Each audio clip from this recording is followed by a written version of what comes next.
Teka muna mga kapatid, magnilay muna tayo. Sa isang artikulo ng BBC Science, ipinaliwanag ang cloud seeding, isang paraan upang mapataas ang pag-ulan sa pamamagitan ng paglalagay ng mga sangkap tulad ng silver iodide o asin sa mga ulap. Kahit maliit ang interbensyon, nagdudulot ito ng malaking epekto sa kalikasan. Sa Ebanghelyo ngayon, isinasalaysay ang pagbabagong anyo ni Jesus sa harap nina Pedro, Santiago at Juan. Nagningning ang kanyang mukha at pumuti nang maningning ang kanyang kasuotan. Ipinakita niya sa kanila ang kanyang kaluwalhatian upang palakasin ang kanilang pananampalataya bago ang kanyang pagdurusa.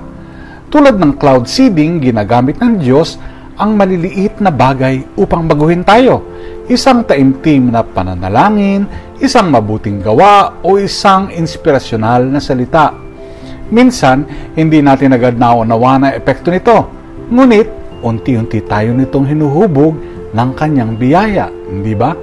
Ngayong Kwaresma, naway buksan natin ang ating puso sa pagbabago. Hayaan nating pawiin ng kanyang liwanag ang ating takot at pag-aalinlangan upang maipakita rin natin ang kanyang pag-ibig sa iba. Kahit maliit na hakbang ang ating gawin, makakamit natin ang tunay na pagbabago sa Kanya. Naway magnining ang liwanag ni Kristo sa ating buhay at maging tapat tayong tagasunod niya. Amen.